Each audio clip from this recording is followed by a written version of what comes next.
Hello दोस्तों, physics Wonderland YouTube channel पर आपका फिर से स्वागत है। आज का जो हमारा लेक्चर रहेगा उसमें चाल और जो वेग हमने पढ़ा था उससे संबंधित प्रॉब्लम हम सॉल्व करेंगे। आज जो करेंगे वो सिंपल सी प्रॉब्लम हम सॉल्व करेंगे, फिर हम धीरे धीरे स्टैंडर्ड लेवल की यानी कि हार्ड प्रॉब्लम भी हम सॉल्व करेंगे। लेकिन स्टार्ट में हम कहीं से करें तो स्टार्ट हम ईजी प्रॉब्लम से करते हैं। फिर उसमें जैसे इक्वेशन वगैरह दे रखे हो उसको सॉल्व करना कैसे होता है वो हम आगे वीडियो जब चलता रहेगा उसमें हम करते रहेंगे। तो हमारा आज का जो लेक्चर है उसमें प्रॉब्लम है, तो स्टार्ट करते हैं लेक्चर। जिसमें क्या था, काइनेमेटिक्स में हम पढ़ रहे थे और इसमें आज न्यूमेरिकल प्रॉब्लम हम कह सकते हैं। ठीक है, तो देखिए पहला क्वेश्चन क्या है, मैं लिख रहा हूँ यहाँ पर क्वेश्चन पहला दिया हुआ है। एक रेलगाड़ी है, सिंपल से हैं लेकिन हमें आने चाहिए। गलतियां कर देते हैं। अपनी यात्रा 4 घंटे में पूरा करती है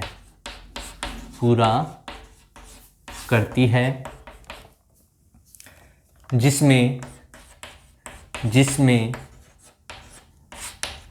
रेलगाड़ी है उसकी बात हो रही है, जिसमें रेलगाड़ी पहले 2 घंटे में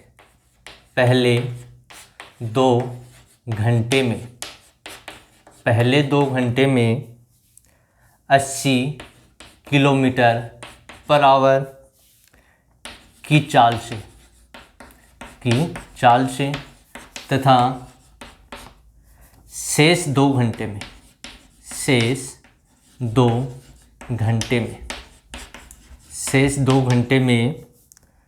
40 किलोमीटर पर आवर की चाल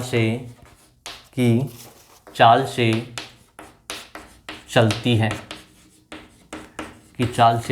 है तो उसकी औसत चाल ज्ञात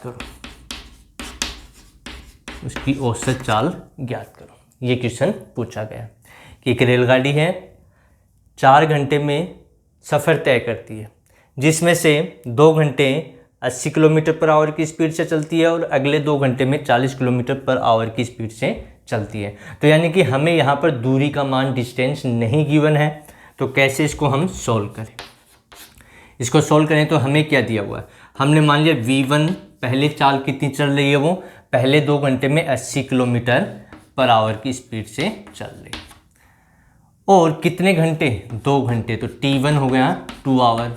दूसरी कंडीशन में हमें दे रखा है स्पीड V2 कितनी है, 40 किलोमीटर पर आवर, और टाइम इसमें भी कितना लग रहा है, 2 आवर, 2 घंटे ये लग रहा है। तो औसत चाल हमसे पूछी गई है। क्या पूछी गई है, औसत चाल। तो औसत चाल का सूत्र क्या होता है, औसत चाल का सूत्र होता है कुल दूरी भाग में कुल समय।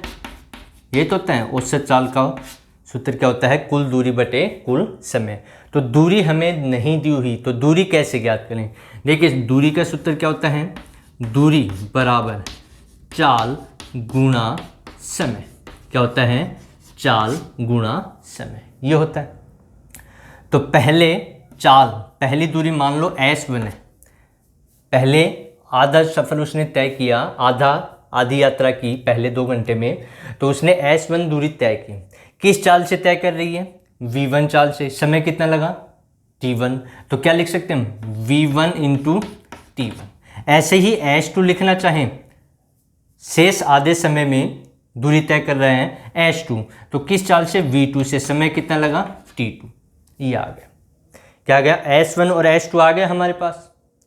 S1 का मान आ गया और S2 का मान, क्योंकि हमें V दे रखा है, T दे रखा है, तो ये मान हम यहाँ पर रखेंगे। तो V एवरेज औसत चाल उसकी क्या आ जाएगी, कुल दूरी कितनी हो गई, S1 + S2, और कुल समय कितना लगा, T1 + T2।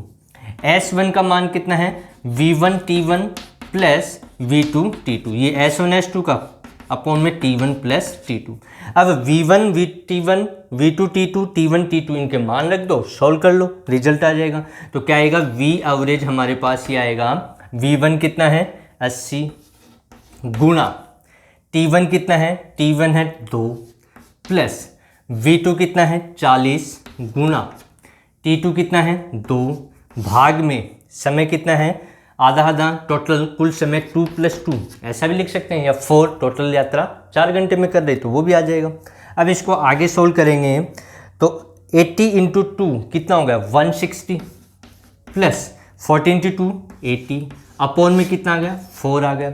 इसको ऐड करेंगे तो कितना आ जाएगा 240 अपॉन में 4, इसको कैंसिल करेंगे तो कितना आ जाएगा 60 km/h, यानी कि उसकी औसत चाल जो 4 घंटे में दूरी तय कर रही है उसमें जो औसत चाल आई उसकी औसत चाल कितनी आ गई 60 km/घंटे की स्पीड से चाल से वो चली है पूरे रास्ते को। ठीक है, औसत है, आधा तो ये है और आधा ये, यानी कि 2 घंटे इतनी स्पीड से चली, 2 घंटे इसी स्पीड से चली, लेकिन औसत क्या आई, औसत कितनी आएगी 60 km/h की स्पीड से वो चली। ठीक है, तो ये इसका आंसर था जो क्वेश्चन हमसे पूछा गया था। और आगे बात करें सेकंड क्वेश्चन की, उसमें क्या दिया हुआ है देखिए क्या है क्वेश्चन, मैं लिख देता हूँ यहाँ पर, पहले इसको रफ कर दें। तो ये सिंपल सा क्वेश्चन है, ऐसा नहीं है, लेकिन फिर भी हमें गलती नहीं करनी, ऐसे सिंपल क्वेश्चन में भी काफ़ी बार क्या हो जाती है गलतियाँ हो जाती हैं, तो ऐसा हमें नहीं करना है। आगे क्या है क्वेश्चन, सेकंड क्वेश्चन देखिए क्या है। सेकंड क्वेश्चन, एक बस बताया था चाल और दूरी से संबंधित ही हम करेंगे, सॉरी चाल और वेग से संबंधित हम यहाँ पर प्रश्न कर रहे हैं। एक बस दो स्थानों के बीच आधी दूरी, कितनी दूरी, आधी दूरी 40 km/h की चाल से, 40 km/h की चाल से, तथा शेष आधी दूरी 60 km/h की चाल से तय करती है। तो बस की औसत चाल करती है, तो बस की औसत चाल होगी, यानी कि इसमें बस की औसत चाल हमसे पूछी गई है। तो देखिए जब भी प्रॉब्लम सॉल्व करें तो उसमें पहले तो हमें ये पता होना चाहिए हमें क्या दिया हुआ है और क्या नहीं दिया हुआ। जो दिया हुआ उसको लिख दो पहले तो, फिर उसमें देखो कि जो दिया हुआ है हमें उससे संबंधित कोई क्वेश्चन जो आपका सूत्र है वो बैठ रहा है कि नहीं। जैसे यहाँ पर हम करते हैं सॉल्यूशन, देखिए हमें सबसे पहले क्या दिया हुआ है, एक बस 2 स्थानों के बीच आधी दूरी, यानी कि मान लो कि बस A से B तक जा रही है। कहाँ से, A पॉइंट से B पॉइंट। ये कुल दूरी हमने मान ली कितनी है S, कितनी मान ली हमने, कुल दूरी S मान ली। अब वो कह रहा है कि आधी दूरी यानी कि यहाँ तक की दूरी, ये हो गई मान लो यहाँ से यहाँ तक की दूरी कितनी हो गई, आधी दूरी S/2।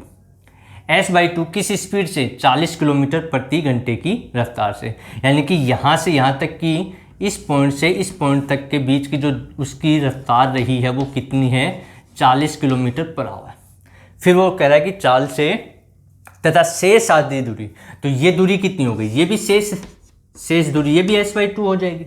ये किस स्पीड से चल रही है, वो किस चाल से, किस रफ्तार से, 60 km/h की स्पीड से। हमें यहाँ समय नहीं दिया हुआ, तो हमें दे रखा V1 कितना दिया हुआ है 40 km/h, और इसमें डिस्टेंस मान ली S1 कितनी है, S1 कितनी हो जाएगी S/2 क्योंकि आधी है। फिर हमें दिया हुआ है V2 कितना दिया हुआ है 60 km/h, और इसमें जो डिस्टेंस है वो S2 मान लें, हम क्या मान लें S2, और S2 का मान कितना है S/2 के इक्वल, तो ये भी S/2 ये आ जाएगा। तो अब हमें समय नहीं दिया हुआ, तो समय कैसे ज्ञात करें, समय का सूत्र क्या होता है दूरी बटे चाल। क्या होता है? दूरी बटे चाल। तो देखिए दूरी, पहला समय मान लिया t1, तो t1 में कितनी दूरी तय की? s1। चाल कितनी थी? v1, तो s1 अपॉन v1। अब s1 का मान कितना है? s अपॉन 2, तो ये लिख दूंगा मैं s अपॉन 2v1 आ जाएगा। ऐसे ही t2 ज्ञात करें। t2 मान लो कि s2 दूरी उसने t2 समय में तय की, तो यहाँ पर t2 कितना आ जाएगा? s2 अपॉन v2 आ जाएगा। s2 का मान कितना है? s/2, ये लिख दिया s/2, और चाल है ये आ गया। तो हमारे पास देखिए क्या क्या हमें चाहिए था, क्या क्या हमारे पास मिल चुका। v1 v2 चाल मिल गई, ये डिस्टेंस भी मिल गई और समय भी मिल गया। तो अब देखिए जो सूत्र है v एवरेज का, वो क्या होगा? कुल दूरी। तो कुल दूरी कितनी है? s1 प्लस s2, और कुल समय कितना? t1 प्लस t2, ये आएगा। s1 की वैल्यू है s/2, s2 की वैल्यू है s/2, t1 ये रहा s अपॉन 2v1 और t2 ये रहा। तो ये मान रखेंगे तो v एवरेज हमारे पास क्या आएगा? s1 है s/2 प्लस s/2, t1 कितना है? t1 है s upon 2v1 plus t2 कितना है? s अपॉन 2v2, ये आ जाएगा। और ऐसा ही आपको बताया भी था, एक सूत्र भी बताया था कि कैसे इस प्रकार की प्रॉब्लम को हम सॉल्व करते हैं, कि जब हमें दूरी और चाल दे रखी हो, समय नहीं दिया हुआ हो, तो उसके लिए वही सूत्र आने वाला है यहाँ पर। तो s/2 प्लस s/2 कितना हो जाएगा? s हो जाएगा। क्या हो जाएगा? s। तो v एवरेज कितना हो जाएगा? s। ये तो हो गया ऊपर। इन दोनों में कॉमन क्या आ रहा है? s अपॉन 2 कॉमन आ रहा है। क्या कॉमन आ रहा है? s upon 2। तो यहाँ से बच गया 1 upon v1 plus 1 upon v2। कैसे? देखिए यहाँ पर क्या कॉमन आ गया? s 2 कॉमन आ गया, तो यहाँ तो बच जाएगा 1 अपॉन v1 और यहाँ क्या बच जाएगा? 1 अपॉन v2, यही हमने लिखा है।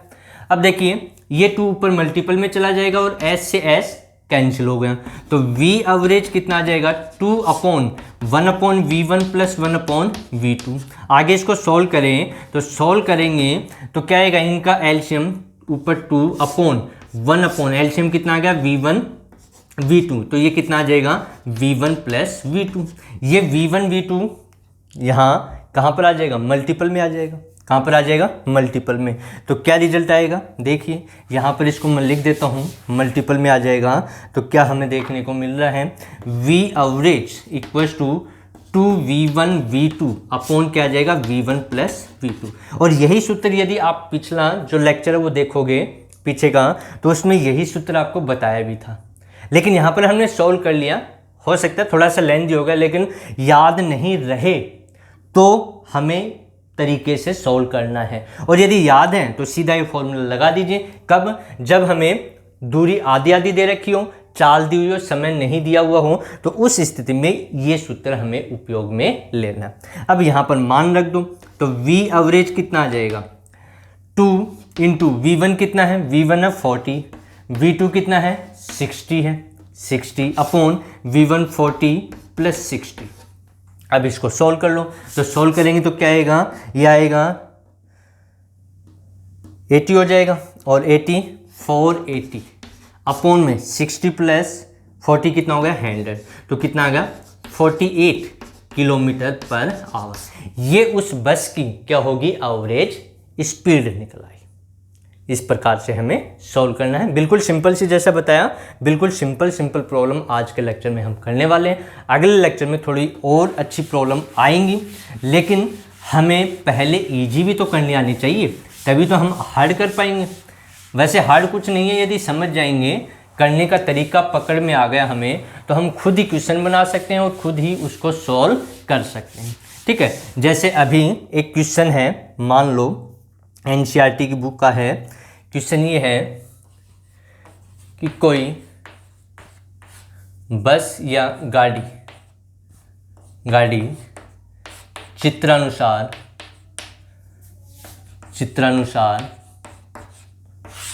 सरल रेखा में गति करती है। वह O से P तक पहुंचने में 18 सेकंड लेती है तथा P से वापिस Q तक पहुंचने में 6 सेकंड लेती है। कितने सेकंड लेती है? 6 सेकंड लेती है।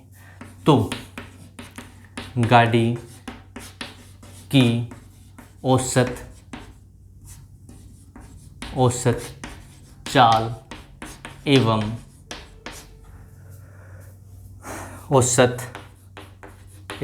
औसत वेग ज्ञात कीजिए। पहला पॉइंट 2 पॉइंट में इसमें पूछ रहा है। क्या है पहला पॉइंट? जब गाड़ी O से P तक जाती है, O से P तक जाती है। दूसरा पॉइंट क्या है? दूसरा पॉइंट है जब गाड़ी O से P तथा P से Q पर पहुंचती है। ये कंडीशन ये पूछा गया है। अब डायग्राम यहाँ पर बना देता हूँ। डायग्राम इस प्रकार से है। ये डायग्राम हमें दिया हुआ है। ये O पॉइंट हो गया और ये हो गया मान लो P पॉइंट। कोऑर्डिनेट हमें दिए हुए हैं, यानी कि वैल्यू हमें दे रखी है। जो वैल्यू हमें दी हुई है वो इस प्रकार से हमें, थोड़ा गैप ज़्यादा हो गया, चलो इतना कर देते हैं। इस प्रकार से हमें दिया हुआ है। ये 0, 40, 80, 120, ये 160 आ जाएगा, 200, 240, 280, 320 और 360। ये पॉइंट है P और ये हो गया 400। ये मीटर में है, ये इस प्रकार से। और ये यहाँ पर है पॉइंट Q, यहाँ पॉइंट है P और ये पॉइंट है O। तो कह रहा है ना वो, देखिए चित्रानुसार सरल रेखा में गति कर रही है गाड़ी। वो O से P तक जा रही है तो उसको 18 सेकंड लगते हैं। फिर P से वापस Q पे पहुंच रही है वो, यानी कि P से वापस Q पे आ रही है। कितना समय लग रहा है उसको? 6 सेकंड। तो गाड़ी की औसत चाल एवं औसत वेग हमें बताना है। कंडीशन क्या है? जब गाड़ी O से P तक, यानी कि पहले तो यहाँ से यहाँ तक जा रही है, तो उसकी औसत चाल क्या है और औसत वेग क्या है इस स्थिति में। फिर दूसरे में पूछ रहा है कि O से P जा रही है, O से P और P से वापस Q पे आ गई, तो इस अवस्था में भी उसकी औसत चाल और औसत वेग क्या होने वाला है। ठीक है, तो यहाँ पर देखिए सॉल्यूशन हम करें तो सॉल्यूशन बिल्कुल सिंपल सा है। V एवरेज, यानी कि पहले तो मैं लिख दूं औसत चाल। क्या लिख दें? औसत चाल। तो औसत चाल, पहला वाला पॉइंट, पहले वाले पॉइंट की बात कर रहा हूँ मैं इसकी, जब O से कहाँ जा रही है? P पर।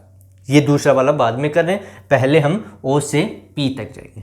तो देखिए O से P तक गए तो कितनी दूरी उसने तय की? कुल दूरी। तो औसत चाल क्या होगी? कुल दूरी बटे भाग में कुल समय। ये तो होगा कुल दूरी भाग में कुल समय। तो यहाँ से यहाँ तक की दूरी, ये 0, 40, 80, 120, तो यहाँ तक 360 हो गए, 360 मीटर। यानी कि O से P तक की उसकी कुल दूरी है वो कितनी है? 360 मीटर। और O से P तक जाने में उसे कितना समय लग रहा है? लिखा हुआ है यहाँ पर, देखिए O से P तक पहुँचने में कितना? 18 सेकंड लग रहे हैं। तो भाग में 18 आ जाएगा। तो 360 में 18 का भाग देंगे तो कितना आएगा? 20 मीटर पर सेकंड, 20 मीटर पर सेकंड आ जाएगा। यहाँ तक क्लियर? यानी कि ये तो औसत चाल आ गई उसकी। अब इसी दौरान O से P तक जा रहा, तो औसत वेग कितना होगा वो भी हम निकालें। तो चाल पता लगी, चाल कितनी आई इस दौरान? उसकी 20 मीटर पर सेकंड। अब इसी में O से जब वो P तक जा रही है, O से कहाँ जा रही है? P तक, तो उसका विस्थापन कहाँ, ये प्रारंभिक बिंदु और ये प्रारंभिक स्थिति, ये अंतिम स्थिति, दोनों के बीच, इन दोनों के बीच का विस्थापन कितना होगा, ये 0 है, ये 360, तो कितना हो गया 360 हो गया। तो औसत वेग क्या होगा इस दौरान औसत वेग आ जाएगा विस्थापन, यानी कि कुल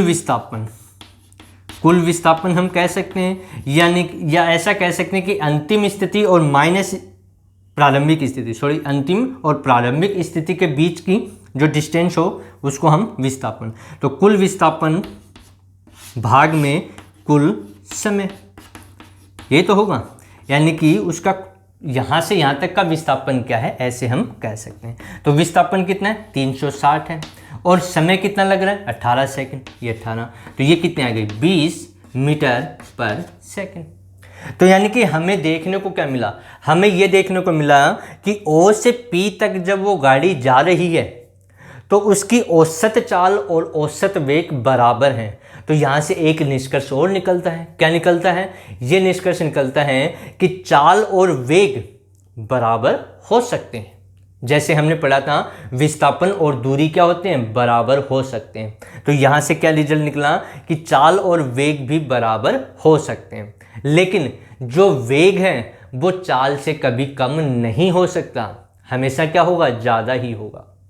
जो चाल है ना, चाल क्या है, वो हमेशा ही ज़्यादा होगी वेग से, चाल हमेशा क्या होगी, यानी कि चाल है वो हमेशा या तो वेग के बराबर या वेग से अधिक, कम नहीं होगा। चाल का मान हमेशा वेग से या तो ज़्यादा रहेगा या बराबर हो सकता है, कम नहीं हो सकता, जैसे विस्थापन में था वैसा ही। ये तो पहला केस आ गया। अब दूसरा केस क्या है उसमें बात हम करें।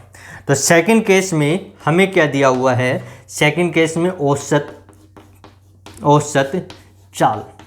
तो औसत चाल क्या होगी, देखिए O से P और P से Q, यानी कि पहले तो O से P जा रही है, फिर P से Q जा रही है, तो टोटल कुल दूरी कितनी कवर की उसने, O से P तक तो 360 हो गया, फिर ये कितनी है, यहाँ से यहाँ तक 40, यहाँ से यहाँ तक 40, गैप अंतर जो 40 के तो है 40, तो कितने होंगे 40 + 40 + 40 120, 360 + 120 और तय करेगी तब Q पे पहुँचेगी। तो कुल दूरी कितनी होगी 360 प्लस कितनी हो गई 120। अब कुल समय कितना है, O से P तक जाने में कितना समय लगा 18 सेकंड, कितना समय लगा 18 सेकंड, और P से Q तक आने में कितना सेकंड बता रहा है वो 6 सेकंड, तो 18 + 6 ये आ जाएगा। इनको ऐड करेंगे तो कितना आएगा, ये आएगा 480 और ये आ जाएगा 24, तो कितनी आ गई 20 मीटर में ना, मीटर पर सेकंड। तो ये उसकी औसत चाल आ गई जब वो O से P और P से वापस Q पे आ गया। यानी कि कहने का मतलब ये हुआ कि जो उसकी पहले स्पीड थी वही स्पीड अब भी है, औसत चाल अब भी वही है, लेकिन क्या वेग भी वही होगा, चेक करते हैं हम कितना होगा वेग। देखिए तो औसत वेग की हम बात करें इस दौरान कि औसत वेग क्या आने वाला है, तो औसत वेग देखिए, औसत वेग क्या होगा, तो औसत वेग अंतिम स्थिति और प्रारंभिक स्थिति के बीच जो होता है उसको विस्थापन कहते हैं। तो अंतिम स्थिति क्या है उसकी Q हो गई, क्योंकि P से वापस Q अपनी, तो ये जो पोजीशन है वो 240 हो गई, ये 0 है। तो कितना विस्थापन है वह इस पॉइंट और इस पॉइंट के बीच में, क्योंकि विस्थापन हमेशा कब लिया जाता है, प्रारंभिक और अंतिम स्थिति के बीच में। अब अंतिम स्थिति ये नहीं है, अब अंतिम स्थिति क्या है Q है, तो ये जो यहाँ और यहाँ के बीच का जो विस्थापन है, न्यूनतम पथ जो होता है उसी को विस्थापन कहते हैं। तो यहाँ पर 240, तो विस्थापन तो कितना हो गया उसका 240, लेकिन समय कितना लगा उसको, देखिए यहाँ से पहले यहाँ गया कितने सेकंड 18, फिर यहाँ से यहाँ तक आया कितने सेकंड 6 सेकंड, तो समय तो उसको कितना लगा 18 + 6 यानी कि 24 हो गया टोटल। तो ये होगा 240/24, तो कितना आ गया उसका औसत वेग, इसको कैंसिल करेंगे तो आ जाएगा 10 मीटर पर सेकंड। ये क्या आ गया उसका औसत वेग, जबकि चाल क्या है इस स्थिति में 20 किलोमीटर/आवर, जबकि औसत वेग क्या आ गया 10 मीटर पर सेकंड।